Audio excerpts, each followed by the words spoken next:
DPP discuss नहीं हुआ था ना, एम आई राइट? कुछ जूलॉजी केमिस्ट्री ऐसा कुछ हुआ था, आपकी क्लास में ही था ना ऐसा?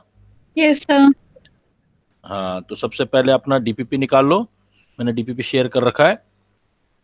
तो इसमें मैं कॉल दे रहा हूँ आपको 1 से लेके 3 तक। बेटा किसी का problem 1 2 3?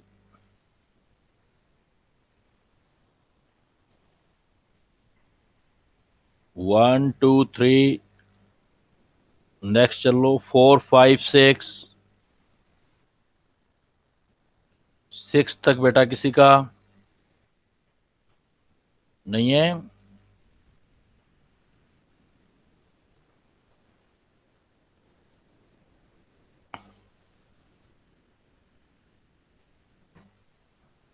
Good evening sir. Good evening, good evening. 6 तक नहीं है बेटा, तो आगे चल लो आप। 9 10 तक किसी का प्रॉब्लम? Up to 10?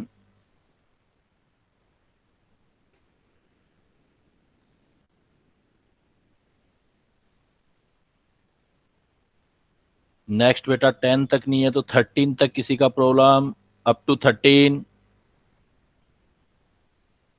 आवाज आ रहा है ना बेटा मेरा? सुन पा रहे हो ना मुझे? हेलो बेटा, रिप्लाई रिप्लाई करो, सर सुन रहे हो ना? एट्थ वाला पूछना है। 8th वाला पूछना है। 8th है, camphor is used as a solvent determine molar mass of non वॉलेज सॉलिड व Rast method because for camphor, क्योंकि इसका के जो होता है, देखो के जो डिपेंड करता है वो सॉल्वेंट पे डिपेंड करता है। के अलग अलग सॉल्वेंट के लिए के का वैल्यू अलग अलग होता है। जिसके लिए के ज्यादा क्लियर आएगा वो हमारे लिए बेटर बेटर सॉल्वेंट रहेगा। और इसलिए हम जो यूज करते हैं कैम्फर के लिए, प्रैक्टिकली रिजल्ट बेटर आते हैं, वाटर से ज्यादा क्लियर आते हैं। इसलिए molar depression constant is high, मतलब के की वैल्यू जो है वो फ्रीजिंग पॉइंट के एफ है, बिकॉज कैम्फर सॉलिड होता है। तो फ्रीजिंग पॉइंट जो है इसका के एफ, उसकी वैल्यू हाई होती है, तो रिजल्ट बेटर मिलते हैं हमें। क्योंकि delta T F is equal to, जो भी फार्मूला होगा उसमें आयोटा के एफ इंटू मोलिलिटी होगी। जितना के एफ ज्यादा क्लियर होगा उतना ज्यादा रिजल्ट आएगा बेटर। इसलिए कैम्फर यूज किया था। और इस मेथड का नाम भी कर लेना बेटा याद, कई बार थियोरेटिकली पूछ लेते हैं। इसको बोलते हैं रास्ट मेथड। अगर हम फ्रीजिंग पॉइंट मेजर करके करते हैं तो that method is known as Rast method. Sir इसमें वॉलेटाइल भी तो होता है, ये भी तो एक रीजन हो सकता है, क्योंकि सर अगर वॉलेटाइल नहीं होगा तो हम इससे फ्रीजिंग पॉइंट कैसे ना ले पाएंगे फिर। नहीं, अगर वोलेट जैसे शुगर जो होती है वो वोलेटाइल नहीं होती। शुगर जो है वोलेटाइल नहीं है, बट उसका भी तो यूज करते हैं ना। तो ये हमें तो फार्मूला बेस चलना है कि डेल्टा टी एफ में टी एफ का वैल्यू जितना क्लियर होगा उतना डेल्टा टी एफ आपका क्लियर आएगा, और आप एम से मोलर मास डिटरमाइन कर सकते हैं। वो उसका प्रॉपर्टी है, लेकिन यहाँ हेल्पफुल नहीं होगा वोलेटाइल वाला। क्लियर? Yes sir. सर इसमें जो क्वेश्चन नंबर 9 है उसमें सर मेरे हिसाब से तो 0.1 मोलर FeCl3 सॉल्यूशन होना चाहिए ना। What has the highest freezing point at 1 atmosphere? देखो फ्रीजिंग पॉइंट हाईएस्ट कह रहा है, तो फ्रीजिंग पॉइंट हाईएस्ट का मतलब तो उल्टा चलेगा ना। मैंने बोला था कि फ्रीजिंग, एक तो डिप्रेशन इन फ्रीजिंग पॉइंट और relative lowering of vapour pressure को ध्यान से सोल्व करना। इसमें तो जितने नंबर ऑफ पार्टिकल ज्यादा होते जाएंगे तो फ्रीजिंग पॉइंट कम होता जाएगा उतना। क्योंकि ओके सर समझ गया समझ गया। हाँ, समझ गए ना, ये गलती हो जाती है कई बार, ध्यान रखना इस बात का। Okay sir okay sir. Hmm. Sir इसमें 10 टेंथ 10 कह टेंथ कह रहा है which is non not correct. और इसमें aluminium act as reducing agent, ये तो सही है। Aluminium act as reducing agent and aluminium does not react with steam even at, ये इस चैप्टर का नहीं है बेटा, इस चैप्टर से रिलेटेड नहीं है, आ गया है यहाँ। सर मेरे को थोड़े पीछे और थर्ड और सिक्स क्वेश्चन और पूछना है। थर्ड और सिक्स्थ पूछना है? अभी चलो इसको कंप्लीट करते हैं फिर चलेंगे बैक। तो यहाँ 13 तक किसी का प्रॉब्लम, और अप टू 13 बेटा किसी का और प्रॉब्लम? सर 13 एक बार। 13, तो देखो बेटा 13 है।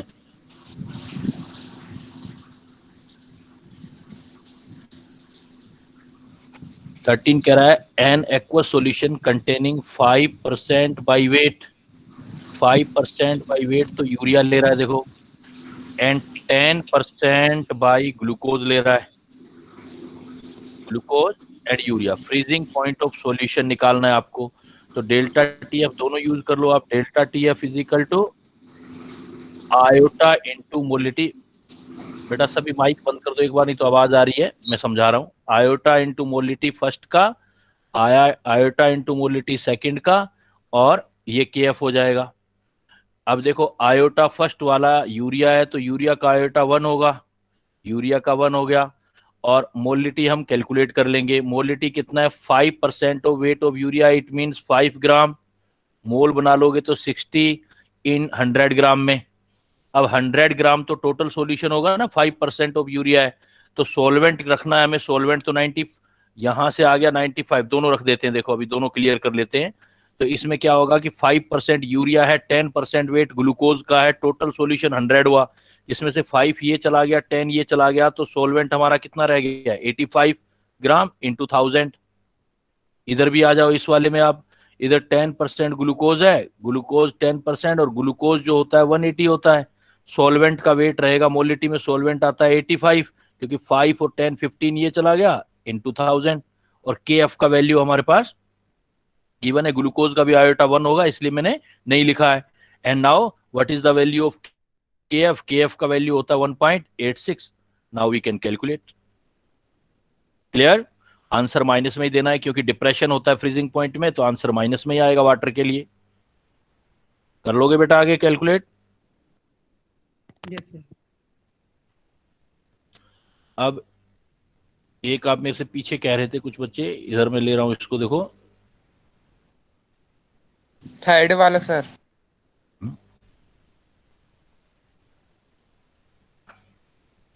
इसमें आपका थर्ड था, the latent heat of vaporisation of water is 9700 calorie per mole and the boiling point 100 degree Celsius ebullioscopic constant. Then you want to calculate the ebullioscopic constant, मतलब के बी करना चाहते हो आप, और कैलोरी पर मोल दे रखा heat of vaporisation, तो formula use करेंगे MRTB², 1000, और लेटेंट हीट ऑफ वेपोराइजेशन पर मोल वाली। लेटेंट हीट ऑफ वेपोराइजेशन में अब क्या पॉइंट ध्यान रखना है कि लेटेंट हीट आपको देखो कैलोरी में दे रखा है, तो आर का वैल्यू भी कैलोरी में रख लेना आप। आर का वैल्यू कैलोरी में 2 होता है, और एम जो है वो मोलर मास की वैल्यू रख देंगे। मोलर मास किसका निकालना है, वाटर का, तो वाटर का आ जाएगा आपके पास। क्लियर? तो आप एम की वैल्यू लिख देंगे, मोलर मास, आर की वैल्यू, टीबी 100 है, केल्विन में रखना है, 100 डिग्री सेल्सियस को 273 केल्विन में रखना है आपको।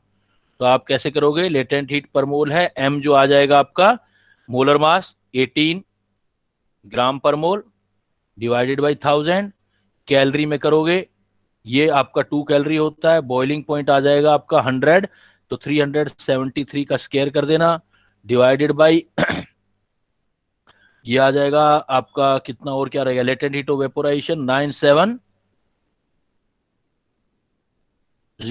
अब यूनिट एक बार फर्दर चेक कर लो, ये आपने ग्राम में किया है, और आर का वैल्यू 2 कैलोरी पर केल्विन पर मोल है, ये 18 ग्राम पर मोल है, ठीक है, और 373 केल्विन के अंदर आ गया, 9 कैलोरी पर मोल के अंदर आ गया। तो इससे हमारे केबी का वैल्यू, जो इसमें केबी किसके अंदर आता था, यूनिट इसका क्या आता था, किलोग्राम केल्विन किलोग्राम पर मोल। तो एक काम और कर देना, इसको किलोग्राम में कन्वर्ट कर देना, ग्राम को किलोग्राम में करोगे तो 10⁻³ से मल्टीप्लाई और कर देंगे, तो वैल्यू पुट करेंगे, हमारा सॉल्यूशन आ जाएगा। Kb is equal to M, मतलब molar mass of solvent in kg, R और एल ये दोनों सेम यूनिट में रखने हैं। Latent heat of vaporisation is given in calorie, so value of R can also be placed in the calorie, and value of R in calorie is 2, boiling point in Kelvin 100 degree Celsius है, so we can write here 100 plus 273 373 का square, and ये given है आपको। बना लोगे बेटा? Yes sir. और कोई तो नहीं है इसमें अब? सर 6 वाला। 6 वाला, calculate the percentage degree of dissociation of electrolyte XY2। देखो XY2 है तो टोटल पार्टिकल 3 दे सकता है, तो N की वैल्यू तो आ गई 3। अब हमें निकालना है क्या, डिग्री ऑफ डिसोसिएशन, मतलब you want to calculate alpha. Normal molar mass 164 है in water if the observed molar mass by measuring 65। देखो हमारे पास मोलर मास का फार्मूला जो आयोटा से निकालते थे तो हम कहते थे मोलर मास, सपोज हम एक्सपेरिमेंटल निकालना चाहते हैं तो थियोरेटिकल डिवाइडेड बाय आयोटा होता है, तो यहां से आप आयोटा कैलकुलेट कर लो। आयोटा इज इक्वल टू आ जाएगा m theoretical divided by m experimental. Clear?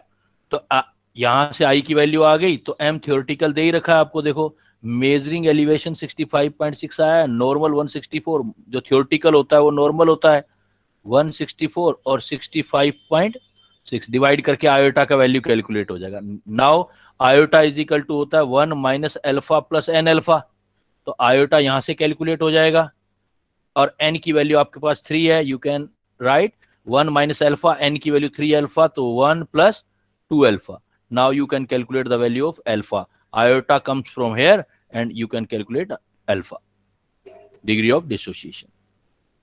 Clear?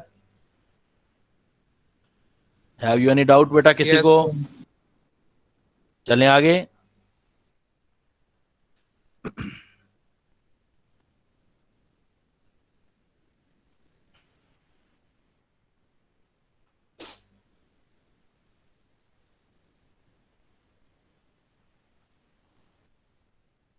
Next बेटा आपका 14 15 में किसी का problem? 14 to 15।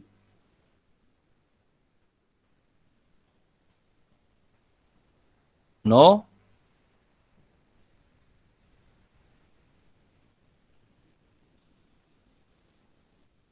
Okay, today we will start new chapter, and this chapter is the chemical kinetics. Very interesting chapter with some mathematics, simple mathematics, chemical. Sir Yes. Sir हम first chapter करेंगे? First कौन सा? Solid state बेटा? Yes sir. Solid state अभी देखो 12th के syllabus में तो अभी तो दिया हुआ नहीं है वो। सर मेरे ना? स्कूल में आ रहा है, सर मेरे भी आ रहा है। लेकिन सर जो मेरे भी। एनसीईआरटी का सिलेबस है उसमें तो नहीं दे रखा वो। सर वो है आई थिंक। सर इस साल है, वैसे तो नहीं रहता लेकिन इस साल सिलेबस में है। अच्छा इस सर साल CBSE ऐड हुआ है सर। हाँ अभी ऐड तो हुआ है लेकिन मतलब लास्ट ईयर था नहीं, अब आपके प्लस उसमें ऐड कर दिया है तो केमिकल काइनेटिक्स बाद वो कर लेंगे। मैंने तो इसीलिए नहीं डाला अभी कि भाई अभी था नहीं सिलेबस में, तो दैट्स वाई नहीं किया अभी। ठीक है, यस सर। केमिकल काइनेटिक्स कर लेते हैं फिर सॉलिड स्टेट कर लेंगे फिर। तो जो +2 के सिलेबस में क्या जितना स्कूल में टेस्ट कब हो रहे हैं आपके? टेस्ट कब है? अभी टेस्ट का डेट तो नहीं है ना बेटा आप लोगों के पास? सर अभी तो डिसाइड किया नहीं। नो स्कूल सर में अभी तो डिसाइड नहीं है। डिसाइड नहीं है तो कर लेंगे बेटा, फिर केमिकल काइनेटिक्स करके फिर आपने वो कर लेंगे। ठीक है, chemical kinetics. Sir chemical kinetics, तो केमिकल काइनेटिक्स देखो ये क्या है, एक ब्रांच है केमिस्ट्री का, इसमें हम जो डील करेंगे केमिकल काइनेटिक्स। ये केमिकल काइनेटिक्स देखो, केमिकल का मतलब केमिकल ही होता है, मटेरियल। काइनेटिक्स मतलब मूवमेंट। अब मटेरियल मूवमेंट तो नहीं कर सकते लेकिन मटेरियल की कंसंट्रेशन चेंज हो सकती है, इसलिए हम इसको केमिकल काइनेटिक्स कहते हैं। तो इस केमिकल काइनेटिक्स में जो डील करते हैं वो डील्स हम 3 चीज़ों के साथ करते हैं। डील्स विद, इसमें 3 थिंग्स आएंगी हमारे पास।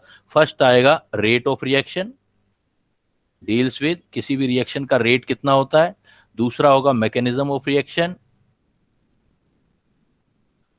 भाई इसमें हम रिएक्शन का रेट स्टडी करते हैं, and also we study about the mechanism of reactions and factor affecting the rate of reactions. All chapter based upon 3 things: rate of reaction, mechanism of reaction and factor affecting rate of reaction.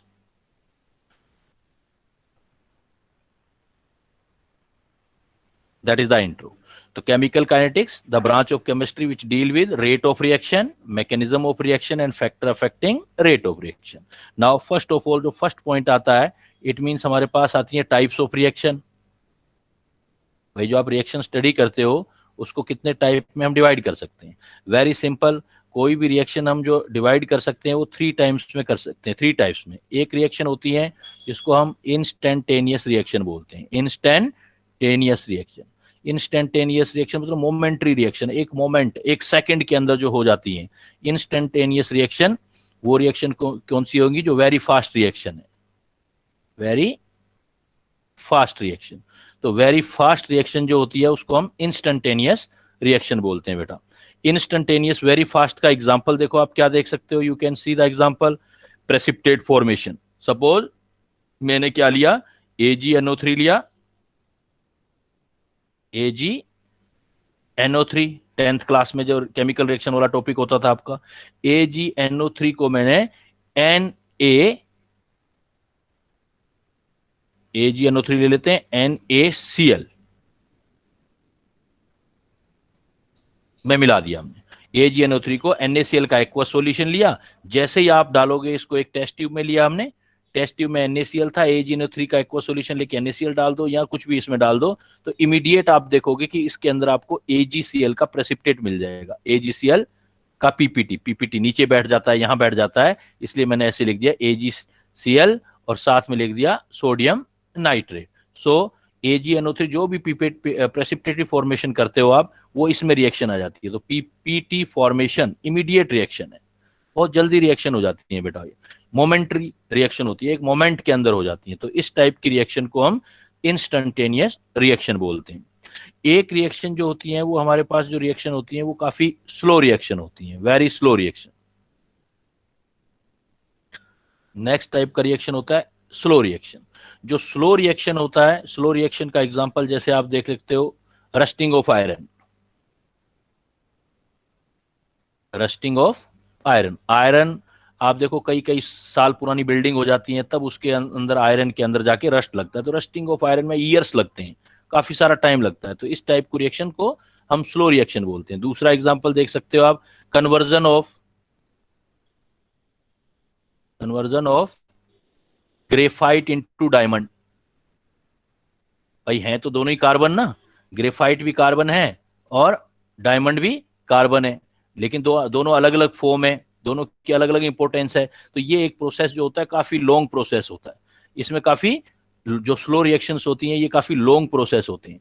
तो जो भी long process होता है उसको हम slow reaction बोलते हैं। इन दोनों रिएक्शंस के रेट आप मेजर नहीं कर सकते, क्योंकि वो बहुत जल्दी हो जाएंगे, तब भी आप रेट डिटरमाइन नहीं करोगे, और बहुत स्लो होते रहेंगे, कई ईयर लगेंगे, देन भी जो है हम रेट जो है डिटरमाइन नहीं कर सकते। रेट कांट डिटरमाइन, इन दोनों रिएक्शन में आप रेट डिटरमाइन नहीं कर सकते। फिर रेट डिटरमाइन करते किस में हम? जो मॉडरेट होते हैं, जो मॉडरेट रेट होते हैं, मतलब जिसमें 10 मिनट लग रहे हैं, 15 मिनट लग रहे हैं, आधा घंटा लग रहा है, 2 घंटे 4 घंटे, जिसको हम बैठ के लैब में बैठ करके कुछ देर तक उसको ऑब्जर्व करके प्रैक्टिकल करते हैं, उस टाइप की रिएक्शंस को हम मॉडरेट रिएक्शन कहते हैं। तो जो रिएक्शन आप देखते हो वो आपके पास टोटल 3 टाइप्स की होती हैं, जिसमें थर्ड टाइप जो होता है वो आपके मॉडरेट रेट वाली रिएक्शन है। मॉडरेट रिएक्शन जिसका rate can be measured, rate can be measured, जिनके रेट आप मेजर कर सकते हो। तो आप जैसे स्पेशली ऑर्गेनिक रिएक्शन में या इनऑर्गेनिक के कई एग्जांपल है वो देखते हो आप। सपोज मुझे रेट मेजर करना है कि भाई N2O5 डिकम्पोज हो रहा है, N2O5 डिकम्पोज हो रहा है, तो N2O5 2NO2 और O2 बनाएगा, 2NO2 O2 बनाएगा, तो हम लैब में इसका रेट मेजर कर सकते हैं। तो जिनके भी रेट मेजर कर सकते हैं, मतलब इस चैप्टर में आप NCERT में चैप्टर देखोगे, जो जो रिएक्शन आपको दी हुई है, there are many reaction in which rate can be measured. तो वो रिएक्शंस जो हमारी वो मॉडरेट रिएक्शन आ जाएंगी, और इसका रेट हम जो है मेजर कर सकते हैं। तो ये जो आपने बोला था ऊपर कि chemical kinetics, what is the chemical kinetics in which we study about the rate of reaction. तो रेट ऑफ रिएक्शन किसका लेते हैं हम? मॉडरेट रिएक्शन का रेट मेजर करते हैं। क्लियर बेटा? ये जर्नल अभी इंट्रोडक्शन चल रहा है कि इसका मतलब रिएक्शंस हम 3 टाइप की ले सकते हैं। इंस्टेंटेनियस बहुत जल्दी रिएक्शन होने वाली, स्लो, लेकिन ये दोनों हम मेजर रेट नहीं कर सकते, एंड मॉडरेट रिएक्शन का रेट मेजर करते हैं। देन पॉइंट हमारे पास आता है कि भाई आप रेट मेजर करते हो तो रेट कितने टाइप्स के होते हैं? टाइप्स ऑफ रिएक्शन के बाद हम देखते हैं रेट्स ऑफ रिएक्शन। कोई भी रिएक्शन लिखते हैं तो उसका रेट, तो रेट बेटा मैथमेटिकली कैलकुलेशन है एक, तो ये मैथमेटिकली कैलकुलेशन हम दो टाइप से कर सकते हैं। We can divide the rate into two category. One जो होता है उसको हम बोलते हैं एवरेज रेट, एवरेज रेट। तो एवरेज रेट को हम डिटरमाइन कैसे करेंगे? एवरेज रेट को हम लिखेंगे जैसे rate average is equal to concentration, जितना भी चेंज आया है, तो ये ट्राइंगल का सिंबल देंगे। ट्राइंगल का मतलब बड़ा चेंज कितना आ रहा है, change in concentration, change in time interval, कितने टाइम इंटरवल में कितनी कंसंट्रेशन चेंज हुई है। अब कॉन्सेंट्रेशन में देखो, अब कंसंट्रेशन जैसे रिएक्शन कंप्लीट होता है तो रिएक्टेंट होंगे तो बेटा वो इंक्रीज होंगे, तो रिएक्टेंट होंगे तो डिक्रीज होंगे, और प्रोडक्ट होंगे तो इंक्रीज होंगे।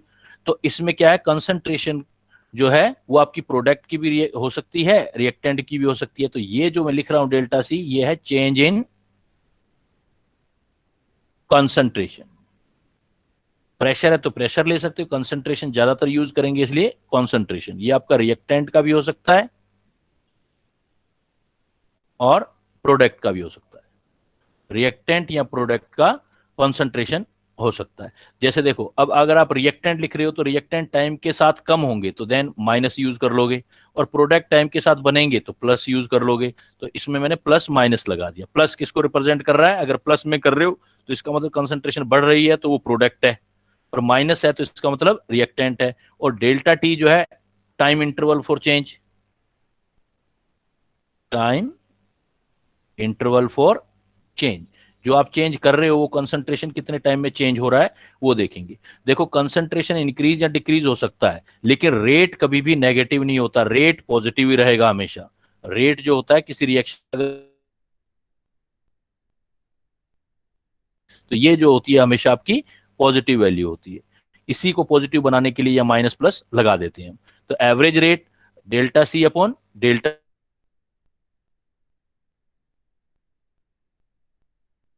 Unit of rate change in concentration है तो कंसंट्रेशन ना, ये टाइम, तो आप क्या बोलोगे? जो कंसंट्रेशन का यूनिट है और टाइम का यूनिट है, टाइम में हम इनवर्स लगा देंगे। तो कंसंट्रेशन को जैसे जैसे रिप्रेजेंट करोगे बेटा वो सारा दे सकते हो। कंसंट्रेशन जैसे मोल पर लीटर, तो मोल पर लीटर पर टाइम। अब टाइम कुछ भी हो सकता है बेटा, सेकंड हो सकता है, मिनट हो सकता है, आवर हो सकता है, तो पर टाइम लिख दिया मैंने। बट आपसे बोला जाए कि एसआई यूनिट में आपने बताना है, तो एसआई यूनिट में मोल मोल ही रहेगा बेटा। लीटर मीटर क्यूब में आता है वॉल्यूम, तो मीटर -3, और टाइम सेकंड में होगा तो S-1। तो ये आपका एसआई यूनिट आएगा। You pay special attention of, questions are very simple but pay attention. If he ask about the unit of rate, तो unit of rate is the concentration time inverse, it is the general unit.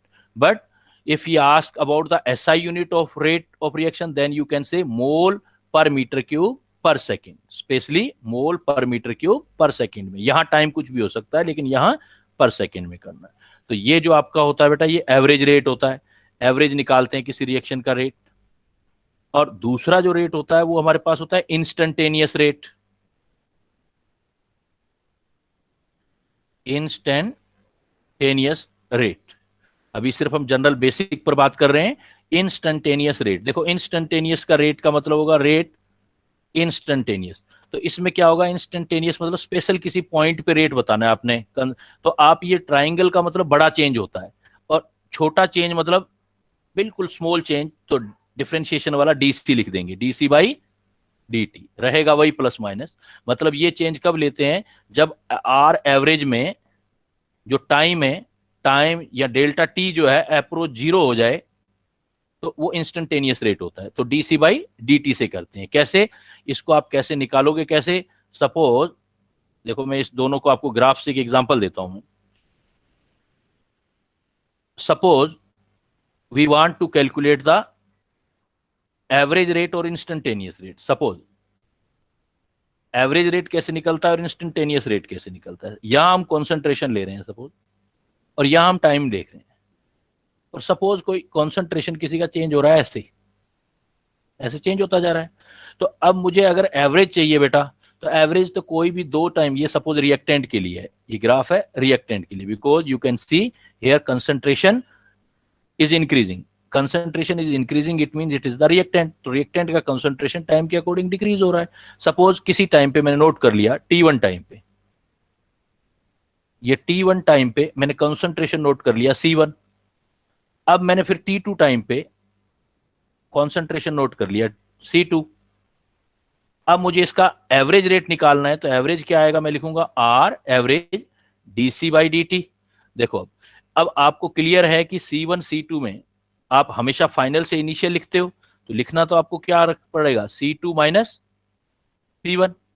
C2 minus C1, इधर जो भी time interval है T2 minus T1।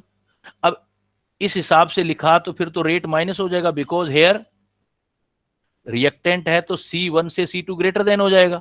और you can say कि जो rate होता है कभी भी वो नेगेटिव नहीं हो सकता, तो अब इस हिसाब से तो नेगेटिव वैल्यू आएगी। सो दैट हम जब रिएक्टेंट का रेट लेते हैं तो क्या लिख देते हैं, माइनस लगा देते हैं आगे।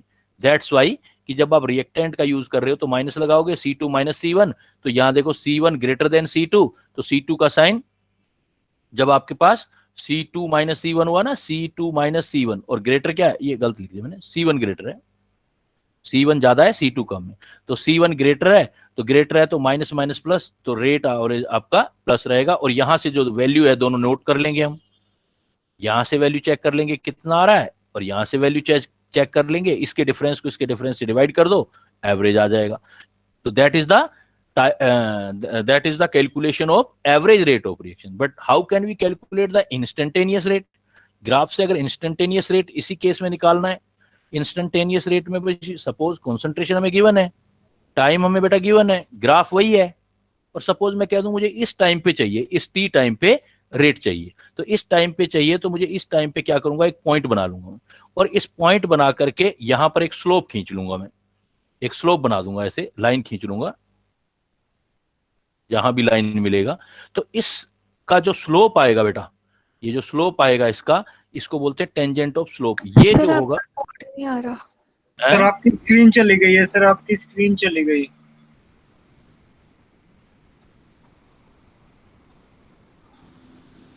स्क्रीन नहीं दिखाई दे रही?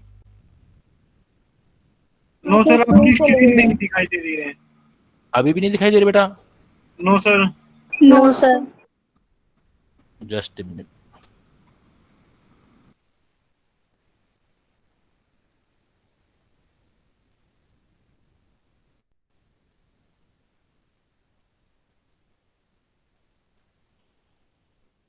सर अब आ गई है। हाँ बेटा, तो देखो मैं ये कह रहा था कि अगर आपको इंस्टेंटेनियस रेट निकालना हो तो वही ग्राफ होगा। सपोज इंस्टेंटेनियस का मतलब स्पेशल किसी टी टाइम पे निकालना है, तो टी टाइम पे क्या करो, आप एक पॉइंट लगा दो, टी टाइम पे पॉइंट लगा के उसका आप एक लाइन खींच लो। तो अब जो इसका स्लोप आएगा, इस लाइन का स्लोप आएगा, वो टेन थीटा होता है मैथमेटिकली, वो आपका इंस्टेंटेनियस रेट है, किसी मोमेंट पर स्पेशल रेट आ जाएगा। तो इसको जो बोलोगे इंस्टेंटेनियस रेट, तो इंस्टेंटेनियस रेट क्या होगा, it is the slope, it is the slope, वो पार्टिकुलर पॉइंट जो भी लिया है इस लाइन का, तो ये स्लोप जो होगा ये आप हमेशा टेन थीटा यूज करोगे, स्लोप टेन थीटा, तो आपका इंस्टेंटेनियस रेट आ जाएगा इसमें। तो क्लियर बेटा, रेट दो टाइप के हैं, एक एवरेज रेट होगा, एवरेज में दो वैल्यू का डिफरेंस लोगे, और इसमें डिफरेंस नहीं लोगे, एक पॉइंट लोगे, उस पर लाइन खींचोगे, उसका स्लोप निकाल लोगे। स्लोप किससे निकलेगा, टेन थीटा से निकलेगा, dx अपॉन dt। तो टेन थीटा से निकलेगा, थीटा गिवन होगा, उससे आप स्लोप कैलकुलेट कर लोगे। लेकिन ध्यान रखना, थीटा इस टाइप से अरेंज करना कि रेट कभी नेगेटिव नहीं ऑब्जर्व हो, रेट ऑलवेज पॉजिटिव रहते हैं, रेट ऑलवेज पॉजिटिव रहेगा। क्लियर? यहां तक किसी को प्रॉब्लम बेटा? चले आगे। No sir. नेक्स्ट वन देखो फिर। अब हमने क्या सीख लिया कि भाई रिएक्शन इतने टाइप की होती हैं, उनमें से जो मॉडरेट रिएक्शन होती है उनके रेट कैलकुलेट करते हैं, और रेट जो हम कैलकुलेट करते हैं वो हम एवरेज रेट कैलकुलेट करते हैं या इंस्टेंटेनियस रेट कैलकुलेट करते हैं। अब ये रेट कैसे कैलकुलेशन होता है, देखो, रेट फॉर केमिकल रिएक्शन कैसे करते हैं, अब ये देखते हैं। Rate for chemical reaction, suppose बेटा हमारे पास एक रिएक्शन है कि हम अमोनिया फॉर्मेशन कर रहे हैं नाइट्रोजन और हाइड्रोजन से, तो N2 प्लस H2 2NH3, या NH3 कर दिया हमने, N2 gas, H2 gas, 2NH3, NH3 gas, तो बैलेंस कर दो, N2 3H2 2NH3।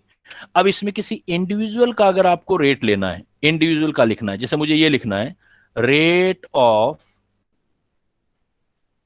Disappearance of nitrogen, rate of disappearance of nitrogen, nitrogen gas disappear हो रहा है तो मैं लिखूंगा DN2, इंस्टेंटेनियस रेट लिखेंगे DN2 बाई dt किसी भी टाइम पर, because nitrogen is the reactant, so here comes minus, minus present the disappearance, मतलब disappearance of rate minus DN2 upon dt। अगर मुझे ये लिखना है rate of appearance, rate of appearance of hydrogen, तो rate of appearance of hydrogen, again hydrogen is the reactant, so minus DH2 upon dt। Do you notice that मैंने coefficient का use नहीं किया है। जब आप किसी अकेले की बात कर रहे होते हो तो कोफिशिएंट का यूज नहीं करते आप। Rate of disappearance of nitrogen DN2 upon dt, rate of appearance of hydrogen DH2 upon dt। Suppose sir हाँ हाइड्रोजन तो डिसअपीयरेंस होगा ना?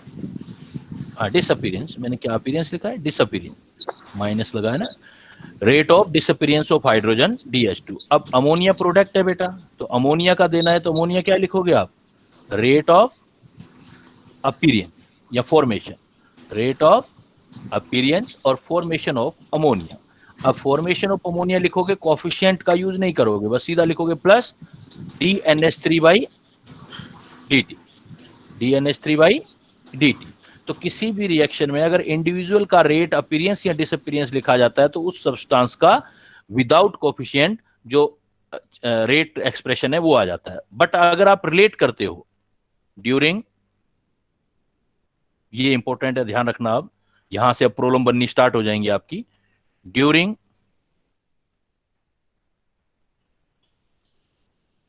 रिलेशन ऑफ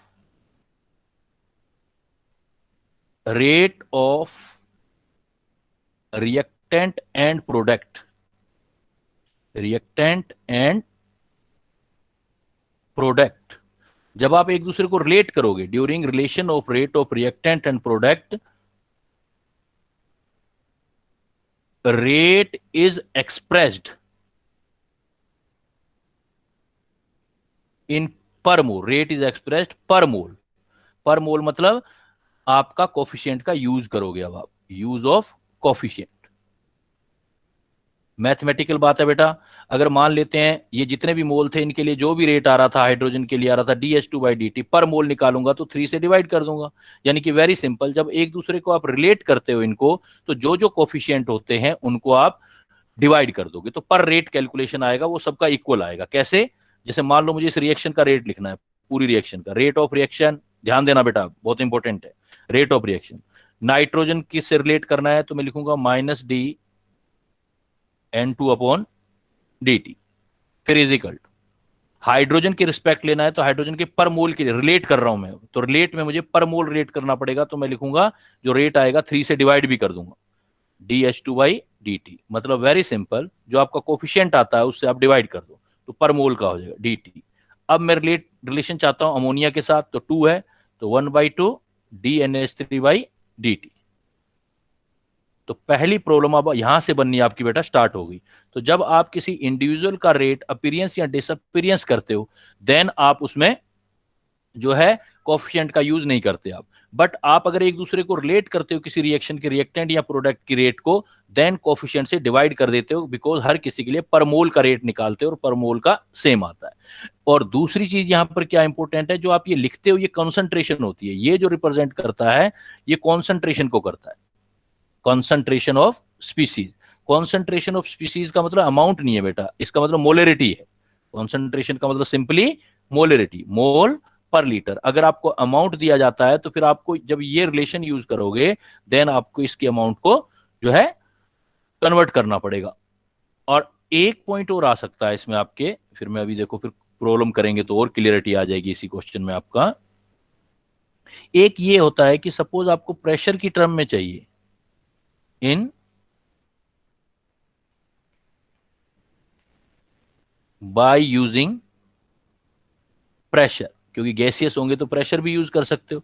तो जब आप रेट निकालोगे, यानी कि मोलरिटी, जो मोल पर लीटर में आप रेट निकालोगे, जो रेट आप मोल पर लीटर पर टाइम जो भी निकालना चाहते हो, तब आप क्या कर लेना, जो भी प्रेशर आया है, जो भी प्रेशर का चेंज आया है डीपी बाई डी, उसको आर टी से डिवाइड कर दोगे, आर टी से डिवाइड कर दोगे। मतलब कॉन्सेंट्रेशन दे रखी है तो आर टी का यूज करने की जरूरत नहीं है, कॉन्सेंट्रेशन तो डायरेक्ट ऐसे हो जाएंगी।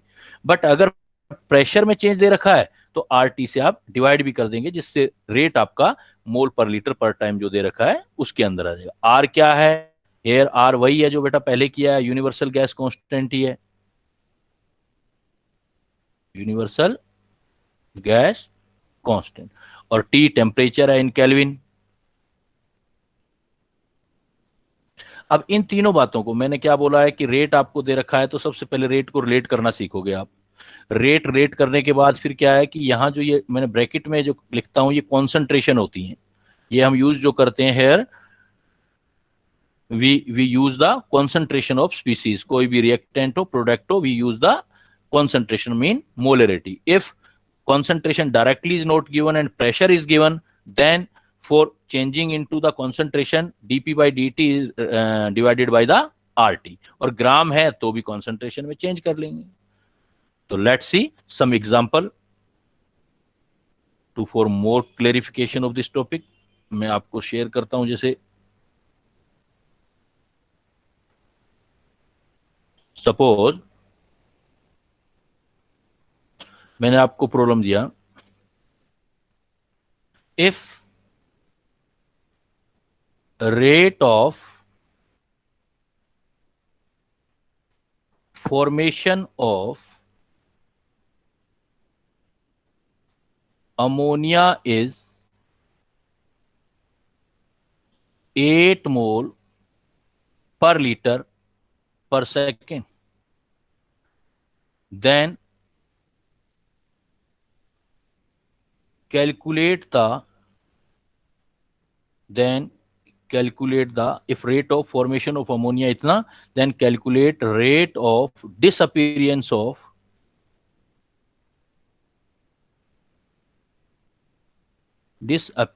of hydrogen in molarity per second, तो फर्स्ट ऑफ ऑल बेटा जब भी ऐसा क्वेश्चन आए क्या करोगे आप, रिएक्शन बनाओगे। First of all you need to write the balanced chemical equation, then it means N2 gas, 3H2 gas, आप बना रहे हो 2NH3 गैस।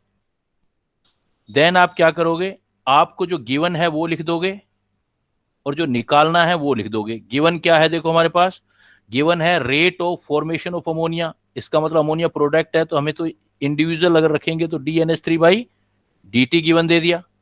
ये हमें कितना दे दिया, 8 मोलरिटी है मोल पर लीटर और पर सेकंड दे दिया। और दूसरा क्या निकालना चाहता है, डिसअपीयरेंस ऑफ H2, मतलब आपसे चाहता है DH2 अपॉन dt, ये चाहता है बेटा आपसे D अपॉन DH2 dt, ये चाहता है आपसे, तो DH2 अपॉन dt कैलकुलेट करना चाहते हो। तो इस टर्म में देखो इन दोनों को कंपेयर कर दो, बाकी का रिक्वायरमेंट नहीं है हमें इसको कंपेयर करना है इसके साथ।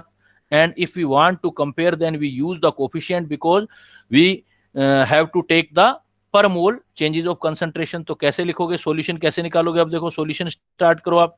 सॉल्यूशन लिखोगे हाइड्रोजन का 1/3 minus DH2 upon dt is equal to ammonia का लिखोगे तो 1/2 DNH3 अपॉन dt। अब सॉल्यूशन बना लेंगे हम।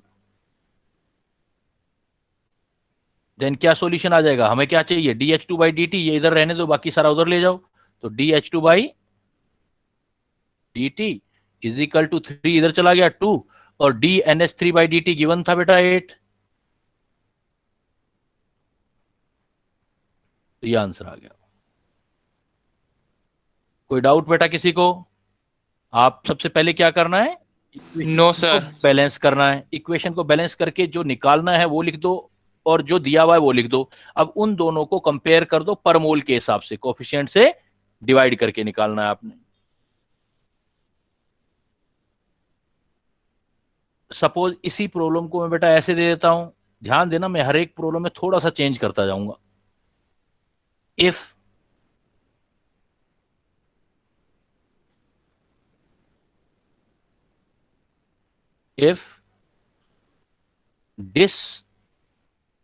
disappearance of nitrogen is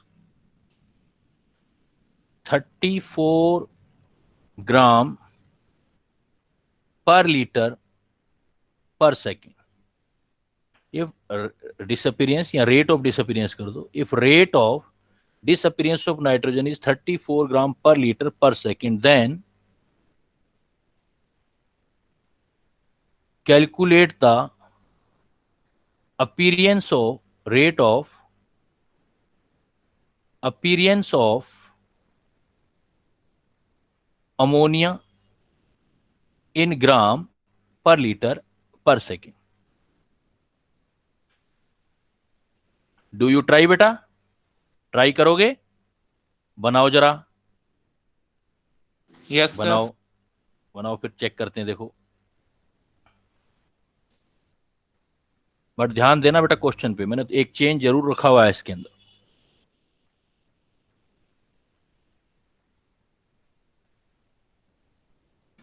ये मीनू गोयल से जिसकी आईडी है वो बच्चा अपना नाम बता दे एक बार। मीनू गोयल, मीनू गोयल नाम से जिसकी आईडी है वो एक बार बच्चा अपना नाम बता दे। सुन पा रहे हैं? मीनू गोयल से जो आईडी वाला है वो अपना बेटा नाम बताओ। वो माइक ओपन करके बात करो सर के साथ। बेटा आपका नाम अपडेट करना है। सुन पा रहे हैं?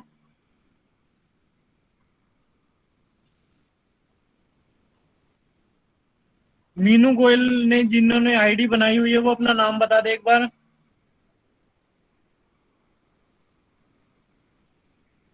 ठीक है सर, आप कंटिन्यू करिए सर। ठीक है सर आंसर 68 आ रहा है। 8 आ रहा है बेटा,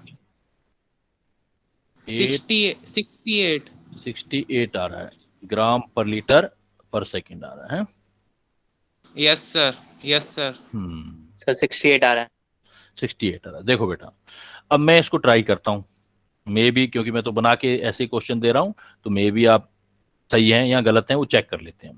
देखो सपोज आपको नाइट्रोजन से अमोनिया बनानी है तो रिएक्शन तो वही हुआ आपका, N2 gas, 3H2 gas and 2NH3 gas. Clear? सबसे पहले आपको बैलेंस इक्वेशन लिखना होता है, देन आपको क्या लिखना होता है जो गिवन है आपको, rate of disappearance of N2, तो rate of D N2 upon dt। लेकिन एक बात ध्यान दी आपने, dN2 अपॉन dt उसमें किसके अंदर लिख रखा है? 34 ग्राम पर लीटर पर सेकंड। उसने तो अमाउंट दे रखा है हमें, अमाउंट है तो हमें तो मोल में कन्वर्ट करना पड़ेगा ना, बिकॉज ये मोलरिटी होता है। तो फर्स्ट ऑफ ऑल तो मैं ये चेंज करूंगा बेटा कि 34 ग्राम है तो मोल बनाऊंगा। नाइट्रोजन का देखो 28 होता है तो 34/28 N2 का ये आ जाएगा मोल पर लीटर पर सेकंड। एक तो ये यूज करना है, ये मैंने चेंज दिया था आपको। और दूसरा आपको निकालना क्या है? आपको निकालना था dNH3/dt, dNH3/dt कैलकुलेट करना है। नो प्रॉब्लम, बैलेंस इक्वेशन से हम कंपेयर कर लेंगे। we need to compare from balance equation, then first is the dN2/dt and this is the dNH3/dt. there is coefficient 1 so 1 divide करेंगे, no change, and if there is coefficient is 2 so we can divide by the 2। तो reaction क्या आ जाएगा? Compare करेंगे dN2/dt is equal to dN2/dt is equal to आ जाएगा 1/2 dNH3/dt। dN2/dt अब कितना हो गया? 34 तो ग्राम था और नाइट्रोजन के मोल बनाने थे तो 28 से डिवाइड कर दिया तो हमारा तो ये आया 34/28। ये मोलरिटी में आ गया, मोल पर लीटर पर second is equal to 1/2 dNH3/dt। Then let observe dNH3/dt क्या आ गया हमारे पास? ये आ गया फिर 2 × 34/28 मोल पर लीटर पर सेकेंड। नाउ ये देखो आपने मोलरिटी किया, लेकिन अगेन वो तो ग्राम में पूछ रहा है, ग्राम में पूछ रहा है, तो ग्राम में करने के लिए फिर हमें क्या करना पड़ेगा, जो अमोनिया होगा, अमोनिया का जो मोलर मास है उससे मल्टीप्लाई करना पड़ेगा, मोल कंसेप्ट यूज करना पड़ेगा। भाई जब आपने इधर ग्राम को मोल बनाया तो 28 से डिवाइड कर दिया, और अगर अब आपको वापिस क्या बनाना है, ग्राम बनाना है, तो जो अमोनिया का मोलर मास है उससे मल्टीप्लाई कर दो। तो 2 इंटू 34/28 मोलर मास लगाओ अमोनिया का, 14 और ये कितना है 17, तो ये फिर वापस ग्राम हो जाएगा, ग्राम लीटर पर सेकेंड। तो 17 4 जा 28, और ये आपका 2 पर नहीं, ये 34 होता है ना, तो ये कैंसिल नहीं हुआ, ये 28 है बेटा, तो ये कैंसिल नहीं होगा, कैंसिल नहीं हो पाएगा इसका, ये वैल्यू वैसे ही निकालना पड़ेगा हमें, मतलब 2 इंटू 34, और ये 14 आ जाएगा, ये 2 निकाल देंगे तो 14, और इधर 17, तो इधर फिर आ जाएगा ये आपका 17 और 7, तो 17 को फिर 7 से करोगे, 7 2 जा 14, 34 या कुछ आसपास आपका ग्राम पर लीटर पर सेकंड में आ जाएगा। तो आपने देखा कि सिर्फ हमें, मतलब ऐसे काम नहीं चलेगा कि सिर्फ एक स्टेप याद कर लिया हमने, तो यहाँ पर हमें हर एक पॉइंट पर, पैर पैर पर, पग पग पर ध्यान देके चलना है। यही कंपटीशन होता है बेटा, कि N2 3H2 को तो सीख गए हम कंपेयर करना, तो पहले हमारे पास dN2/dt था, तो मोल पर लीटर में निकालना था, लेकिन हमें ग्राम पर लीटर में दे रखा था।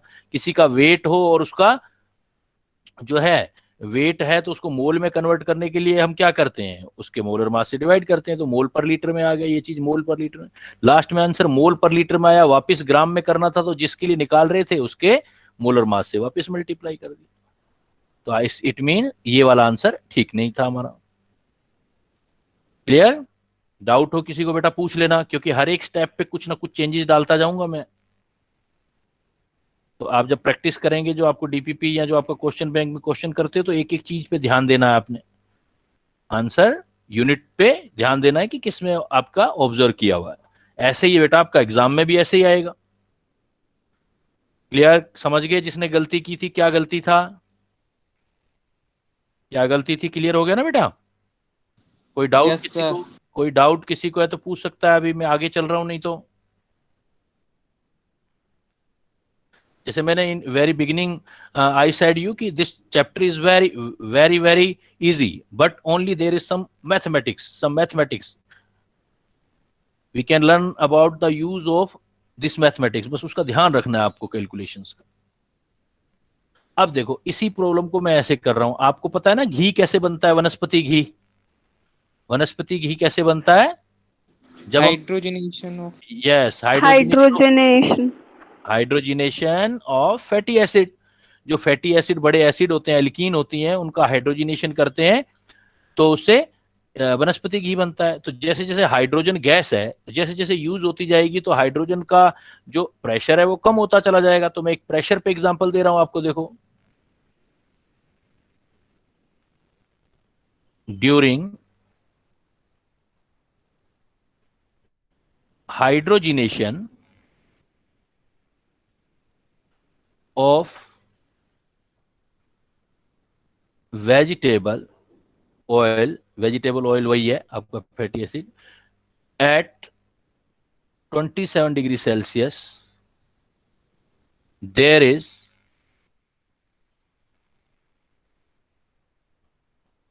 during hydrogenation of vegetable oil 27 degree Celsius some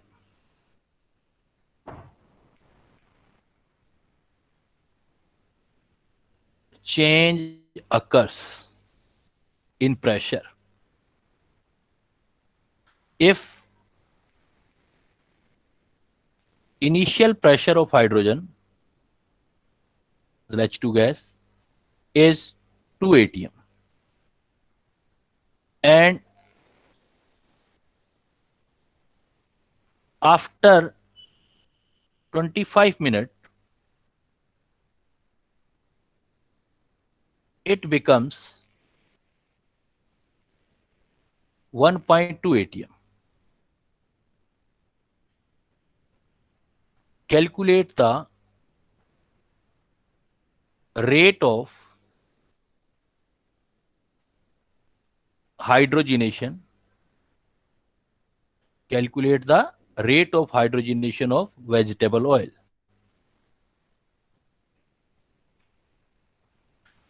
कह रहा है during hydrogenation of vegetable oil at 27 degree Celsius some change occurs in pressure. क्या चेंज था? If initial pressure of hydrogen is 2 atm and after 25 minutes it becomes 1.2 atm, calculate the rate of hydrogenation of vegetable oil। rate of hydrogenation of vegetable oil।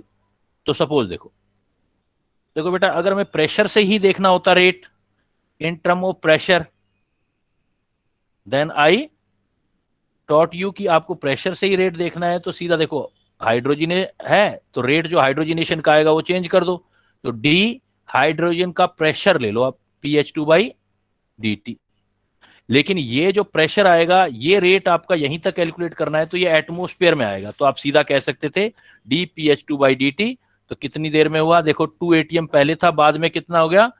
1.2 atm। तो कितना difference आया? dp difference pressure आया 0.8 atm और change कितनी time में हुआ? 25 minute. तो ये आपका आंसर हो गया 0.8 और 25। देखो ज्यादा इजी ये होगा कि मैं 100 से मल्टीप्लाई कर दूं, 100 से डिवाइड कर दूं और ये कह दूं एटमॉस्फेयर पर मिनट। लेकिन आपसे जो पूछेगा ना रेट, अगर किसी और यूनिट में पूछता है, सपोज रेट कहता है इन मोल पर लीटर, रेट कह रहा है इन मोल पर लीटर पर सेकंड में पूछ रहा है सपोज, अगर यही कहता तो यही आंसर आप करेक्ट हो जाता आपका 4 और ये आ जाता आपका 3.2 इंटू 10⁻⁻² एटमॉस्फेयर पर मिनट। अब क्वेश्चन का थीम समझना है आपने। यहां तक ऑप्शन था तो ठीक है, एटमॉस्फेयर में पूछ रहा था, बट वो रेट किस में पूछना चाहता है? वापस मोलरिटी में। तो मैंने क्या बताया था?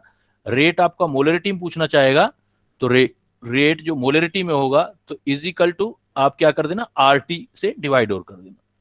तो रेट अगर मोलरिटी पर सेकंड में करना चाहते हो, अब कैसे लिखोगे? मोलरिटी पर सेकंड में आरटी, अब जो है dpH2/dt।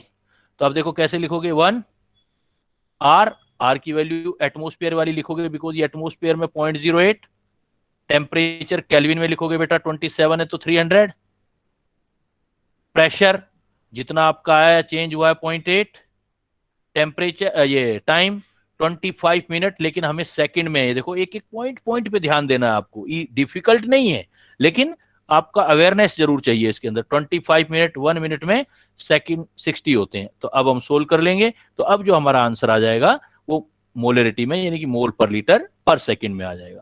तो आपको प्रेशर में डायरेक्ट चेंज करना है, रेट निकालना है तो प्रेशर में निकाल लो, लेकिन यूनिट जरूर ध्यान रखते जाना कैसे कैसे निकाल रहे हो। मीटर पर सेकंड में निकाल, मोल पर लीटर पर सेकंड में निकालना है तो फिर टाइम दे रखा हो जो मिनट में उसको सेकंड में कन्वर्ट कर देना। आर की वैल्यू जिस प्रेशर में ये यूनिट हो उसी में आर का यूनिट रख लेना। कोई डाउट बेटा किसी को? मैं देखो 3 चीजें बताई, एक डायरेक्ट रिएक्शन जिसमें कोई अप्स एंड डाउन नहीं डाले मैंने, फर्स्ट टाइप के न्यूमेरिकल, इसमें सीधा आप कंपेयर करोगे, कोफिशिएंट से डिवाइड करके कंपेयर करके कर लोगे, उसमें कंसंट्रेशन डायरेक्ट होनी चाहिए मोल पर लीटर में। लेकिन अगर ग्राम पर लीटर में दे रखी है तो पहले मोल लीटर में कन्वर्ट करोगे, फिर मोल पर लीटर में निकालोगे, फिर उसको वापस ग्राम में कन्वर्ट करोगे, दूसरे टाइप का लेवल।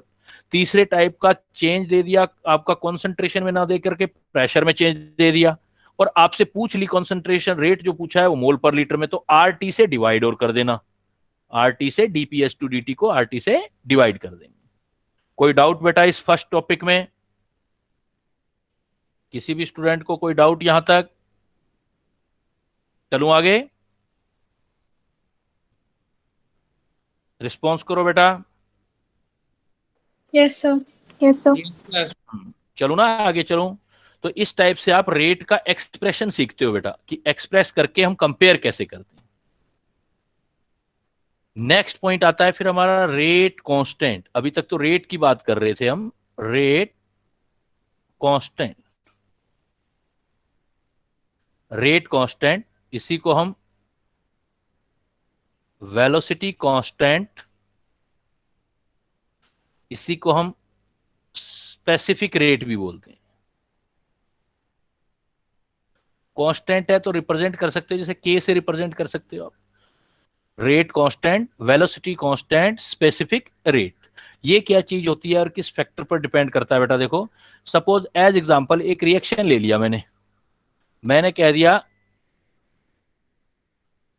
ए कोई रिएक्टेंट है और वो प्रोडक्ट बना रहा है,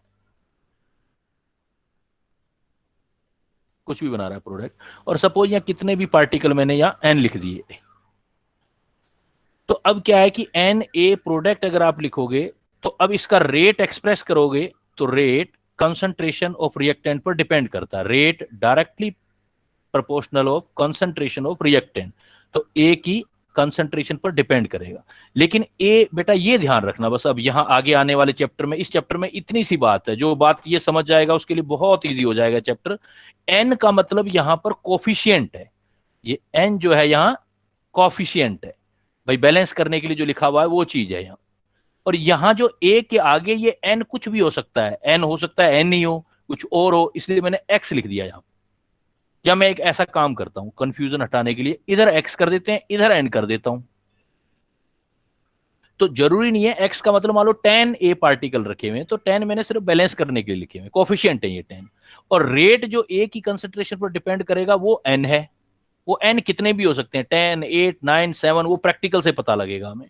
तो r rate is equal to, आप एक कांस्टेंट लगाओगे, सपोज आपने लगा दिया के, ए की पावर एन कर दिया, तो it should be clear, it should be clear in here कि N, what is N? N क्या है यहां पर? एक एक्सपेरिमेंटली डिटरमाइंड पावर है। एक्सपेरिमेंटली, वो एक्सपेरिमेंट करके पता लगेगा, अभी आगे इसके बारे में पढ़ेंगे भी, सारा डिटेल इसी के बारे में पढ़ना है। Experimentally determined power and that power is known as order. इसको आगे चल के हम पढ़ेंगे ऑर्डर। तो एक्स जो है वो है कोफिशिएंट, वो तो बैलेंस करने के लिए रिएक्शन लिखा हुआ है। लेकिन यहां जो ए की पावर में लगाएंगे, जो यहां है, जरूरी नहीं वो यहां ही आएगा, वो कुछ भी आ सकता है। उसको हमने सपोज जो भी आएगा वो एक्सपेरिमेंट से निकालेंगे, तो उसको हमने एक्सपेरिमेंटली डिटरमाइंड पावर कह दिया। तो किसी भी रिएक्शन का रेट इज इक्वल टू के ए अपॉन एन। तो ये जो के है ये रेट कांस्टेंट या स्पेसिफिक रेट है। स्पेसिफिक रेट क्यों बोला है इसको? इफ कॉन्सेंट्रेशन ऑफ ए 1 ले लू मैं, कॉन्सेंट्रेशन ऑफ ए इज 1 मोल पर लीटर, 1 मोलर ले ली, तो जब भी आप कॉन्सेंट्रेशन 1 मोलर लोगे तो एन तो कुछ भी हो, उससे क्या फर्क पड़ता है, 1 की पावर एन कुछ भी हो, then rate is equal to k आ जाएगा बेटा। किसी भी रिएक्शन के लिए rate is equal to k. देन कैसे डिफाइन करोगे इसका मतलब, ये के हुआ क्या चीज? तो के इज द रेट कांस्टेंट, या के is the rate of A reaction, है तो rate he, rate of reaction, किसी भी रिएक्शन का rate of reaction on taking unit concentration of the reactant. अगर कंसंट्रेशन रिएक्टेंट का यूनिट ले लें हम, तब जितना भी रेट आएगा तो वो उसका रेट कांस्टेंट होगा। तो रेट कांस्टेंट को कैसे डिफाइन कर सकते हैं? सो बिकॉज कांस्टेंट है तो आपको टेम्परेचर पे लेना पड़ेगा, at fixed temperature rate constant is the rate of reaction. Rate constant is the rate of reaction on taking unit concentration. Pressure हो तो unit pressure ले लेना, unit concentration of reactant. तो इससे फिर पता क्या चला हमें? सपोज बेटा कोई A है, ए के लिए के कुछ और आएगा, बी के लिए के कुछ और आएगा, सी के लिए कुछ और आएगा। अलग अलग रिएक्शन में रिएक्टेंट की कंसंट्रेशन यूनिट ले लें, लेकिन उसमें जो के होगा वो अलग अलग आएगा। और ये के से हमें ये पता लगेगा कि कौन सी रिएक्शन फास्ट हो रही है या कौन सी रिएक्शन स्लो हो रही है। सपोज कोई रिएक्टेंट हमारे पास बेटा ए है, ए का 1 मोल पर लीटर ले लिया आपने, 1 मोल पर लीटर लेके उसका रेट चेक किया, कुछ आया, K1 आया। फिर एक बी रिएक्टेंट लिया, उसका 1 मोल पर लीटर लेके K2, तो K1 और K2 जरूरी नहीं है कि सेम हो। जिसका K का वैल्यू ज्यादा आएगा इसका मतलब उसकी रिएक्शन तेज देता है, वो रिएक्शन फास्ट देता है। सिमिलर कंडीशन में उसका रिएक्शन फास्ट होगा। तो K की वैल्यू से हम ये बताते हैं कि स्पीड कितना है रिएक्शन का, कौन सी रिएक्शन जो है वो ज्यादा होती है। So at fix temperature rate constant is the rate of reaction on taking unit concentration of reactant. तो यूनिट कंसंट्रेशन ऑफ रिएक्टेंट तो एक्चुअल में ये क्या है, ये क्या देता है? एक्चुअली बहुत इंपॉर्टेंट चीज है बेटा ये। Actually value of K is the measure of rate. Value of K measure of rate, different species के लिए रेट है। तो मेजर ऑफ रेट कैसे? जिसका के ज्यादा होगा, जिसका के ज्यादा, इसका मतलब उस रिएक्शन की जो है वो रिएक्शन जो होगी वो फास्ट होगी, स्पीड पता लगती है। तो जिसका के ज्यादा वो रिएक्शन फास्ट, उसकी स्पीड ज्यादा। तो के की वैल्यू से हम अलग अलग रिएक्शन का स्पीड पता करते हैं। फिर यहां पॉइंट आता है कि भाई इसका मतलब यूनिट क्या होगा के का? फिर unit of rate constant. Next important thing, unit of rate constant. अब मैं रेट की यूनिट नहीं कर रहा बेटा, देखो रेट कांस्टेंट की यूनिट कर रहे हैं अपने। तो रेट कांस्टेंट का यूनिट कर रहे हैं तो सब कुछ मैथमेटिकली आप तो फार्मूले से निकालो। तो आपने फार्मूला पढ़ा, कोई भी रिएक्शन होगी उसका रेट इजिकल टू क्या पढ़ा आपने? उसका रेट जो होता है बेटा वो होता है रेट कांस्टेंट, और कोई भी कंसंट्रेशन जो भी होगा, जिसकी भी कंसंट्रेशन होगी उसकी पावर कोई भी एन। तो इसका मतलब के का फार्मूला निकालूंगा तो के क्या आएगा? रेट और कंसंट्रेशन पावर एन, कोई भी ऑर्डर। और रेट का यूनिट हम पढ़ के आए हैं, रेट क्या होता है? कंसंट्रेशन पर टाइम डिवाइडेड बाय, इसका तो कंसंट्रेशन की पावर 1, टाइम की पावर इनवर्स, और कंसंट्रेशन का पावर एन। तो इससे आप कैलकुलेट कर सकते हो।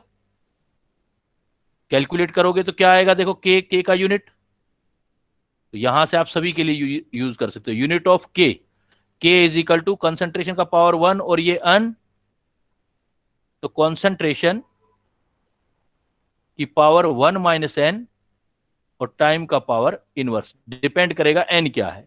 इट मींस, काफी इंपॉर्टेंट पॉइंट आ गया, it means unit of k मतलब रेट कांस्टेंट, यूनिट ऑफ के, unit of rate constant depends upon order of reaction. Order पता होगा प्रैक्टिकली तभी आप उसका बता सकते हैं या रिवर्स कर सकते हैं। तो कैसे ऑर्डर? सपोज मैं आपको दे दूं कुछ ऑर्डर, बता दूं भाई इतना इतना ऑर्डर है, तो आप रेट निकाल सकते हो या रिवर्स कर सकते हो। जैसे सपोज एन की वैल्यू 0 हो सकती है, सपोज फर्स्ट हो सकती है, सपोज सेकंड हो सकती है, कुछ भी कर लो। 0 होगी तो यूनिट ऑफ के निकालो। देखो सपोज 0 ऑर्डर है तो यूनिट ऑफ के, तो एन की वैल्यू 0 हो गई तो 1, तो क्या आया? कॉन्सेंट्रेशन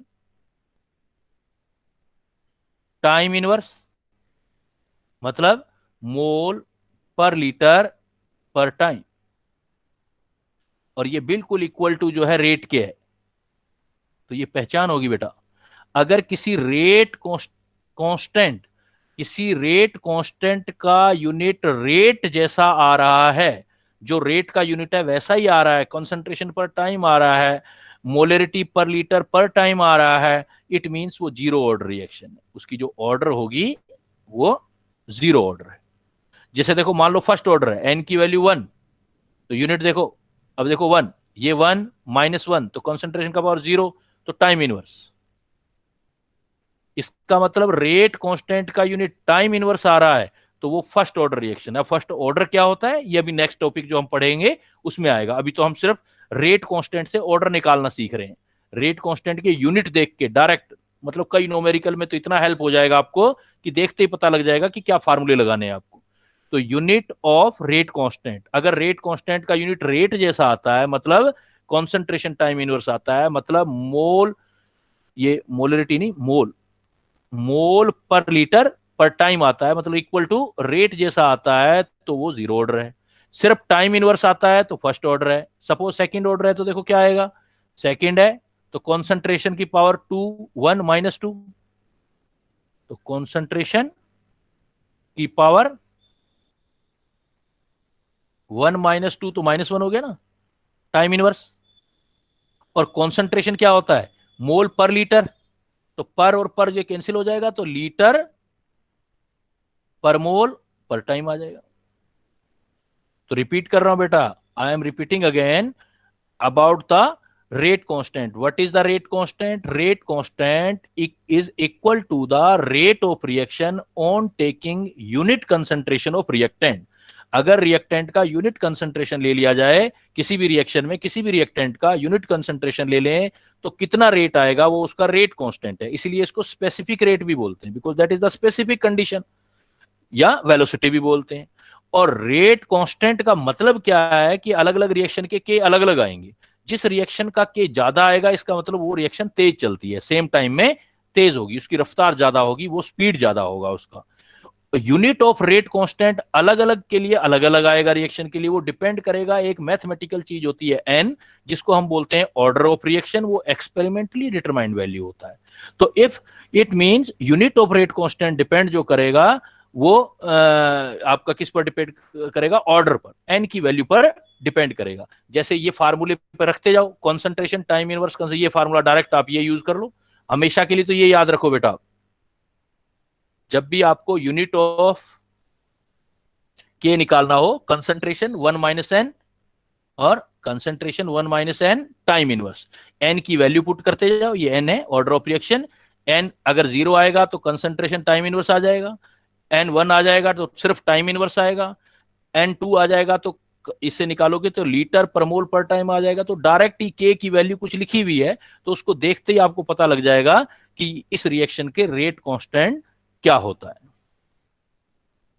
जैसे ये एग्जांपल दिया मैंने, एज एग्जांपल मैंने आपको कह दिया कोई रिएक्शन है, ये 5A2B ये रिएक्शन है, और यहां के लिख दिया मैंने, और एक मैंने लिख दिया कि 2P is equal to 1/3R, इसके लिए के लिख दिया मैंने। और एक मैंने लिख दिया कुछ भी लिख सकते हो, 8x9y, इसका लिए के लिख दिया। अब मैंने इसकी के की वैल्यू कुछ भी दे दी मैंने आपको, सपोज मैंने इसका दे दिया कि भाई इसका 5 मोल पर लीटर पर सेकंड आया इसका के, और इसका के लिख दिया मैंने, कहा कि ये आ रहा है 5 पर सेकंड, और इसका वैल्यू लिख दिया मैंने कि 5 जो आ रहा है वो 5 ही आ रहा है। सपोज जरूरी नहीं है 5 आए, कुछ भी आ सकता है, मैंने वैसे सिंपली लिया है। मैंने कह दिया 5 लीटर पर मोल पर सेकंड आ रहा है। तो बेटा इन सब के मुझे ऑर्डर बताओ रिएक्शन की। तो देखो ऑर्डर मतलब ये नहीं आएगा, ये तो कोफिशिएंट होते हैं ना, इसलिए इनको सोचना ही नहीं है आपने, जो आगे लगे हुए हैं। ऑर्डर प्रैक्टिकल से या यूनिट से पता लगेगा हमें। जैसे इसका यूनिट देखो क्या है, के का, बताओ बेटा क्या आएगा इसका, इस रिएक्शन का फर्स्ट का, बोलो। 0 जीरो क्यों आया बेटा, क्यों आया 0? सर क्योंकि यूनिट कंसंट्रेशन इक्वल है। बिकॉज हमने जो है ट्रिक सीख लिया कि जिसके के का यूनिट रेट के यूनिट जैसा होता है, मोल पर लीटर पर सेकंड होता है, वो 0 ऑर्डर होता है। इट मींस यहां पर एन की वैल्यू 0 आंसर दे देंगे। इसका बताओ क्या आएगा, फर्स्ट। कैसे पता लगा फर्स्ट, क्योंकि यूनिट क्या आ रहा है रेट कांस्टेंट का, पर time, time inverse, time inverse आ रहा है। जब भी टाइम इनवर्स आएगा देन फर्स्ट, इट मीन इसका ऑर्डर फर्स्ट। देखो इस चीज का इससे तो कोई लेना देना नहीं आ रहा है ना, यहां 2 है तो यहां थोड़ी 2 आ रहा है कोई, यहां तो 1 आ रहा है, यहां 5 है तो यहां 0। इसका मतलब जो रिएक्शन में आगे लिखते हो वो कोफिशिएंट होते हैं, और उनमें से कितने पार्टिकल एक्चुअल में रिएक्शन में पार्टिसिपेट करते हैं वो यहां से पता लगता है, जो मैं आगे पढ़ाऊंगा अभी आपको। इसमें देखो लीटर पर मोल पर सेकेंड, तो इसका ऑर्डर कितना आ जाएगा बेटा, second order. Is it clear? Rate constant. अब इसमें फिर पॉइंट ये आता है बेटा, मैं आपसे पूछूं कि रेट कांस्टेंट, मान लो इस रिएक्शन में, सपोज ध्यान देना, बड़ी बड़ी दूर की बात कर रहा हूं, कि मैं कहता हूं कि इस रिएक्शन में ए की कंसंट्रेशन डबल कर दूं तो के की वैल्यू कितनी हो जाएगी, बता सकता है कोई बच्चा, anybody guess? No sir change, concentration पे सेम रहेगी depending sir. Yes, because it is known as rate constant. जब वर्ड कांस्टेंट होते हैं तो कंसंट्रेशन वंसंट्रेशन पे डिपेंड नहीं करते हो, वो तो एक ही चीज पे डिपेंड करते हैं, टेम्परेचर पे। कोई भी कांस्टेंट होता है तो किस पे डिपेंड करता है, वो टेम्परेचर पे। तो कंसंट्रेशन पे कभी इफेक्ट नहीं करेगा। तो आप क्या बोलोगे, फैक्टर जो अफेक्ट करेंगे, फैक्टर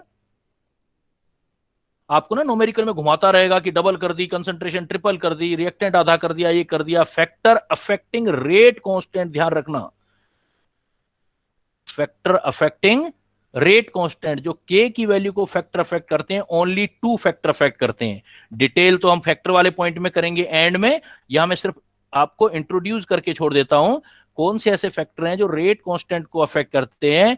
ओनली 2, और वो 2 है, एक टेम्परेचर और एक catalyst. One is temperature, second is catalyst. ध्यान रखना, आइदर रिएक्शन एक्सोथर्मिक हो चाहे एंडोथर्मिक हो, यहां भी बहुत सारे बच्चे घूम जाते हैं। ये इक्विलिब्रियम कांस्टेंट नहीं है बेटा, ये रेट कांस्टेंट है। आइदर एक्सोथर्मिक, रिएक्शन आपका आइदर कैसा है, एक्सोथर्मिक और एंडोथर्मिक, कैसा भी रिएक्शन हो, जब कभी भी आप टेम्परेचर बढ़ाओगे, टेम्परेचर इंक्रीज करोगे तो के बढ़ेगा। ये मत सोचना कि एंडो है या एक्सो है, either exothermic. Yes sir, pressure पे नहीं डिपेंड करेगी? नहीं, और किसी चीज पर डिपेंड नहीं करेगा, क्योंकि प्रेशर भी तो कंसंट्रेशन ही तो है। प्रेशर जैसे अभी आपने पिछले वाला न्यूमेरिकल किया, आपने कंसंट्रेशन में भी डिफरेंस निकाल के रेट निकाला था और प्रेशर में भी निकाला था। तो जो कांस्टेंट होते हैं बेटा वो सिर्फ टेम्परेचर पर ही डिपेंड करते हैं और किसी चीज पे। हाँ, एक कैटलिस्ट पर और बताऊंगा मैं, उस पर डिपेंड करते हैं, और इस टॉपिक को लास्ट में काफी डिटेल भी पढ़ेंगे हम। तो अभी आपने सिर्फ एक दिन ध्यान रखनी है, और कोई भी चीज आ जाए वो टिक मत करना आप। अगर रेट कांस्टेंट का फैक्टर आ जाए तो सिर्फ क्या बताना आप, टेम्परेचर एंड कैटलिस्ट। टेम्परेचर के साथ क्या, कैसी भी रिएक्शन हो, आइदर एक्सोथर्मिक और endothermic, any type of reaction, temperature बढ़ाओगे कोलिजन बढ़ेंगी, रेट बढ़ जाएगा। तो टेम्परेचर इंक्रीज होने से रेट कांस्टेंट इंक्रीज होगा। और कैटलिस्ट से, जो कैटलिस्ट होते हैं उसमें जो पॉजिटिव कैटलिस्ट होते हैं, स्पेशली जो होगा पॉजिटिव कैटलिस्ट, अगर पॉजिटिव मतलब जो रेट बढ़ाते हैं, कुछ नेगेटिव भी होते हैं, तो पॉजिटिव कैटलिस्ट जो होगा वो आपका के की वैल्यू को इंक्रीज कर देगा। रह जाएगी ध्यान ये बात कि रेट कांस्टेंट का कोई भी प्रॉब्लम आए बेटा, रेट कांस्टेंट का कोई भी प्रॉब्लम आए तो आपने क्या करना है कि सिर्फ उसको 2 ही चीजें अफेक्ट करती हैं। कौन सी? मेन तो टेम्परेचर, जब भी टेम्परेचर बढ़ाओगे तो रेट बढ़ेगा। क्यों बढ़ेगा ये सब चीजें एक्सप्लेन करेंगे हम, पूरा डिटेल आएगा, अभी आपने ध्यान देना है बस। और कैटलिस्ट डालने से भी रेट बढ़ता है, कैसे बढ़ता है ये विद ग्राफिकली हम पढ़ेंगे। मतलब कहने की बात क्या है, कॉन्सेंट्रेशन, प्रेशर, ये चीजें अफेक्ट नहीं करेंगी। नोट लिख देता हूं मैं, other condition as change in concentration और चेंज इन प्रेशर, रेट को तो अफेक्ट डाल सकते हैं बेटा ये, लेकिन रेट कांस्टेंट को अफेक्ट नहीं करेंगे। Other condition as change in concentration, change in pressure do not affect value of k, मतलब रेट कांस्टेंट। फिर कांस्टेंट क्या हुआ अगर अफेक्ट हो गया तो, फिर वो कांस्टेंट का मतलब कांस्टेंट रहनी चाहिए ये चीजें, सिर्फ टेम्परेचर वो चीज ऐसी होती है जो सबको अफेक्ट करती है। क्लियर बेटा, कर लोगे यहां तक? कोई डाउट किसी को हो तो डिस्कस कर ले। पहले हमने रेट पढ़ा, फिर हमने रेट कांस्टेंट पढ़ा है।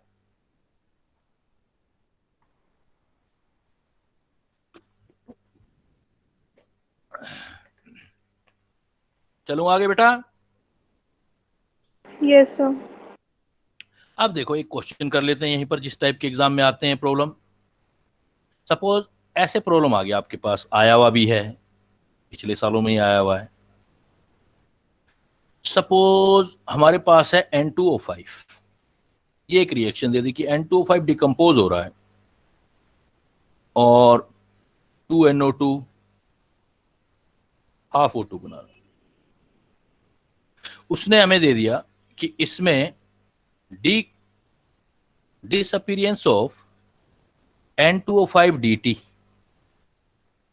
इज इक्वल टू है K1 N2O5, उसने गिवन दे दिया। फिर उसने कह दिया आपका इसमें DNO2/dt, ये भी 2016 के आसपास आया हुआ है अभी। तो DNO2/dt दे दिया कि सपोज ये दे दिया आपको K2 N2O5, ये गिवन है, सब जो मैं दे रहा हूं ये सब गिवन है। फिर आपको दे दिया DO2/dt, ये बेटा उसने उसने दे दिया अपने को K3N2O5, ये इक्वेशन दे दी और पूछ लिया provide relation between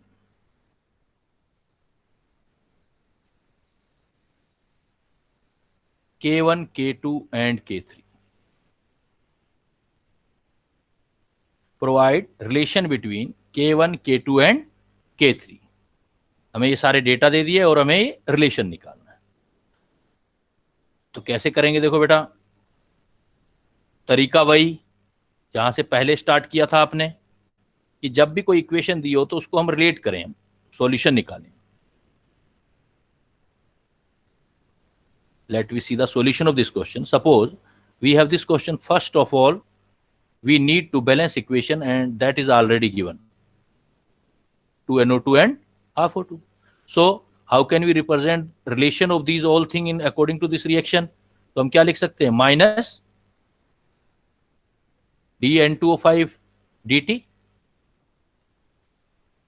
is equal to, यहां से रिलेट करेंगे बेटा तो क्या आ जाएगा, 1/2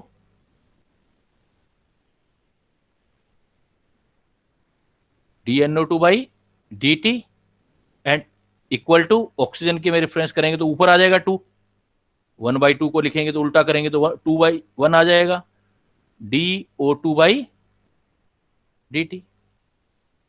नाउ सबकी वैल्यू गिवन थी, उसने दी थी एग्जामिनर ने, उसने कहा था इस वैल्यू को पुट कर दो, तो DN2O5 dt ये रहा वैल्यू, K1 N2O5 is equal to half DNO2 dt given था, इधर K2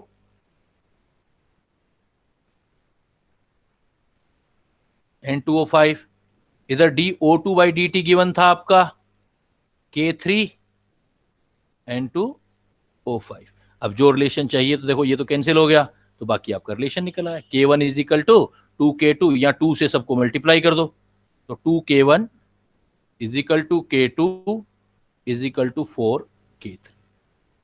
तो इस टाइप से आपका प्रॉब्लम आया था कि उसमें गिवन डेटा होते हैं, जो चीज पढ़ते हैं उसी चीज को हमने यूज करना है। किसी को डाउट बेटा, क्लियर है? चलूं आगे? Yes sir.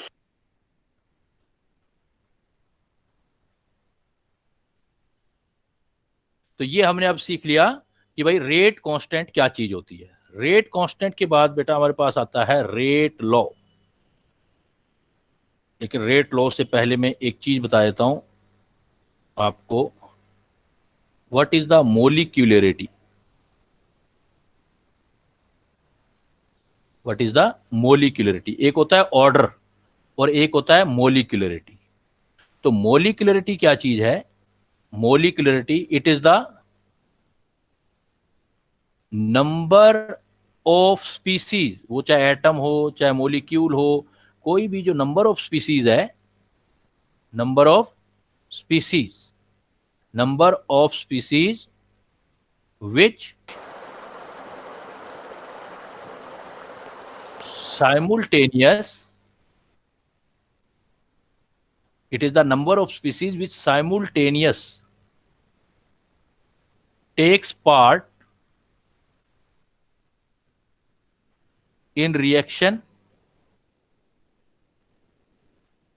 to form product.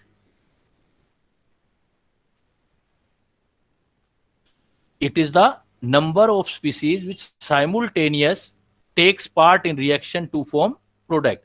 एक साथ कितने पार्टिकल आते हैं, रिएक्ट करते हैं, या टेक्स पार्ट को आप कोलाइड भी कह सकते हो, या आप कह सकते हो number of species collide simultaneously in, ये वर्ड आएगा अब, एलिमेंट्री स्टेप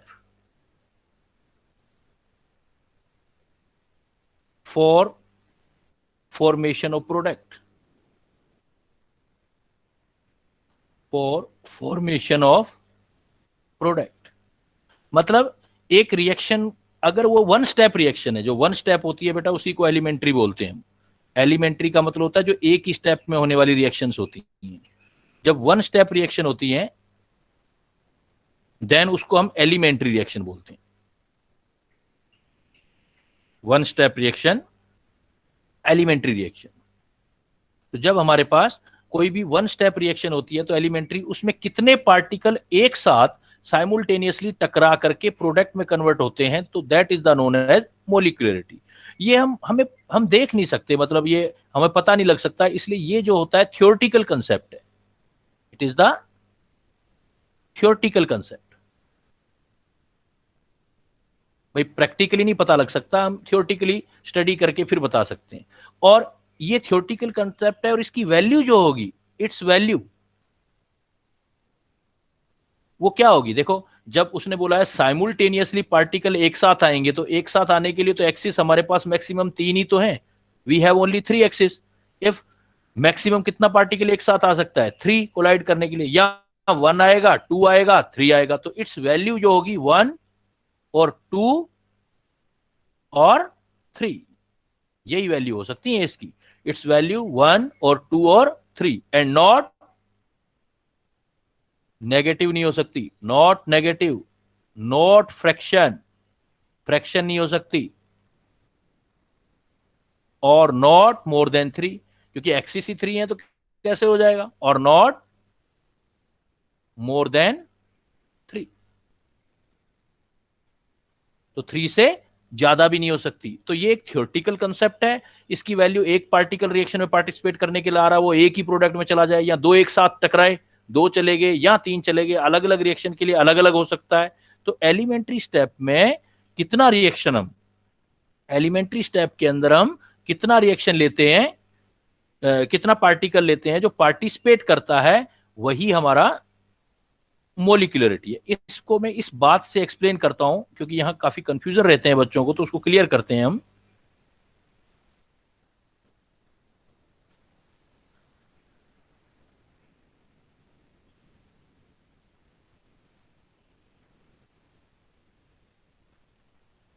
देखो, सपोज आपने बहुत सारी रिएक्शन देखी है, अभी तक 11th से पढ़ रहे हो, काफी सारा रिएक्शन देखा है। जैसे पिछले, अभी हाँ आपका 12th है शायद, इसमें मैंने नहीं पढ़ाया होगा, लेकिन आपने ये रिएक्शन जरूर देखा होगा। जैसे ये रिएक्शन देखा होगा K2Cr2O7 14HCl, इसमें आ गया KCl और CrCl3 Cl2 और H2O। तो इसमें बेटा अब एक बात तो क्लियर है कि बैलेंस करो जरा। 2 KCl, क्रोमियम देखो 2, ऑक्सीजन 7 और क्लोरीन भी कितना रह गया? 8 चला गया 3। तो इट मींस ये तो नहीं हो सकता कि जो मुझे दिखाई दे रहे हैं वो मोलिकुलरिटी हो, क्योंकि 14 मोलिक्यूल HCl एक साथ थोड़ी आ सकते हैं। ये 1 और ये 14, तो 15 तो नहीं हो सकती मोलिकुलरिटी। इसका मतलब जो हमें दिखाई देते हैं ये मोलिकुलरिटी नहीं होते, या जिसमें जो दिखाई दे रहा है वो पॉसिबल नहीं है मोलिकुलरिटी। इसका मतलब ये सिंपल रिएक्शन नहीं है, एलिमेंट्री रिएक्शन नहीं है, ये तो कोफिशिएंट है। बैलेंस करने के लिए हमने कोफिशिएंट बना रखे। कई बार ऐसा होता है ना, और हल्का पढ़ने पर हमें ऐसा लगता भी है कि सीधा रिएक्शन देखो और बता दो मोलिकुलरिटी। रिएक्शन देख के नहीं पता लग सकता हमें कि कितना पार्टिकल पार्टिसिपेट कर रहा है। हाँ, बट जो सिंपल रिएक्शन है, जो वन स्टेप रिएक्शन है, इसका मतलब जिसमें आपको सीधा डायरेक्ट कोफिशिएंट नहीं दिख रहा मोलिकुलरिटी का, वो आपकी सिंपल रिएक्शन नहीं है, ये आपकी कॉम्प्लेक्स रिएक्शन है। लेकिन अगर सिंपल रिएक्शन है, वन स्टेप रिएक्शन है, एलिमेंट्री स्टेप है, एलिमेंट्री स्टेप मतलब वन स्टेप रिएक्शन, एलिमेंट्री को आप बोल सकते हो वन स्टेप।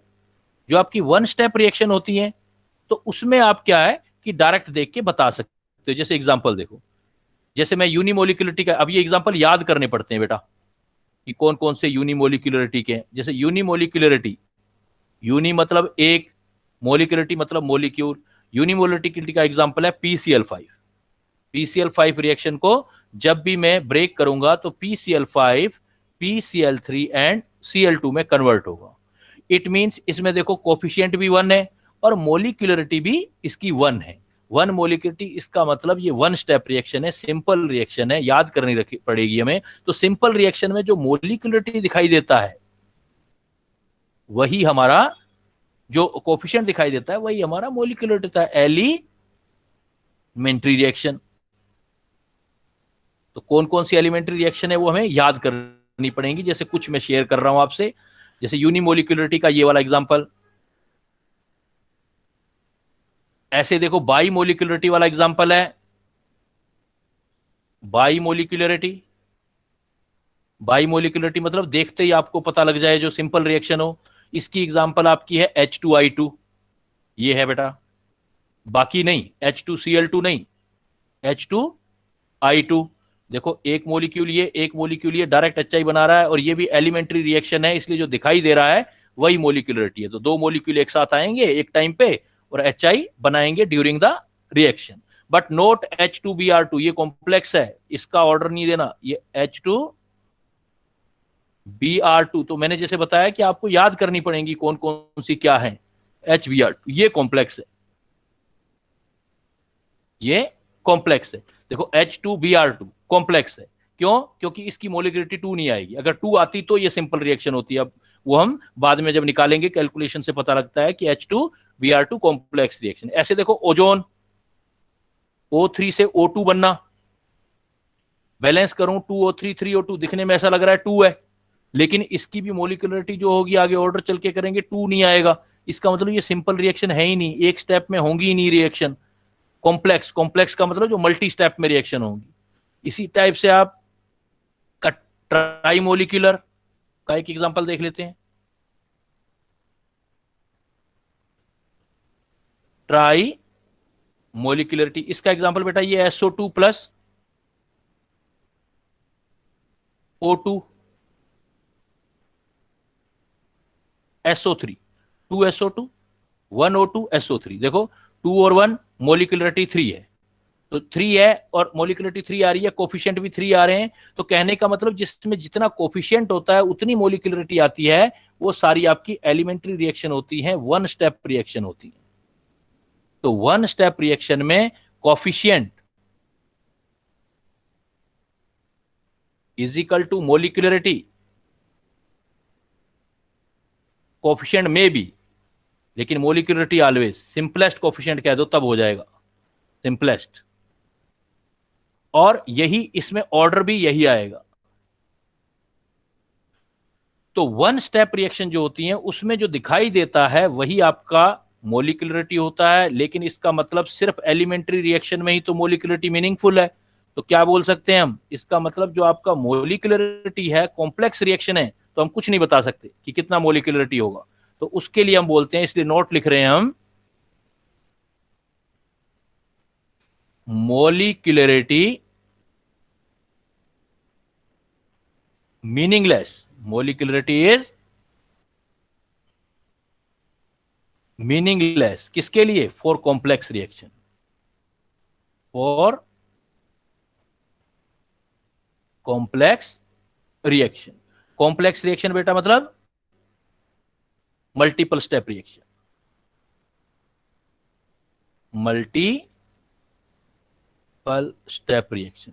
जो मल्टीपल स्टेप रिएक्शन होंगी उस मल्टीपल स्टेप रिएक्शन में मोलिकुलरिटी का कोई मीनिंग नहीं है। मोलिकुलरिटी का मतलब सिर्फ होता क्या है, मोलिकुलरिटी भाई बोर्ड लेवल के लिए तो बहुत इजी है, मोलिकुलरिटी के सिर्फ पॉइंट दे देना। Molecularity is the number of particle takes part in a chemical reaction for product formation simultaneously. It is the theoretical concept, its value only 1 2 और 3। इट नॉट पॉसिबल, क्या नहीं possible, in negative, in fraction और more then 3।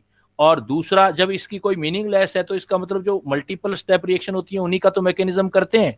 तो इससे हम इसका mechanism में कोई फर्क नहीं पड़ता, इससे मैकेनिज्म पर कोई फर्क नहीं होगा। तो डोंट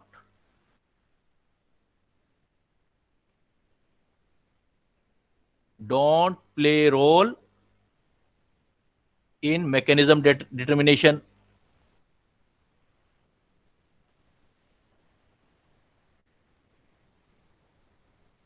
मैकेनिज्म डिटर्मिनेशन में कोई रोल नहीं होता। मोलिकुलरिटी बेटा जितनी होती है उतनी ही रहेगी, टेम्परेचर प्रेशर इसको अफेक्ट नहीं कर सकते। डोंट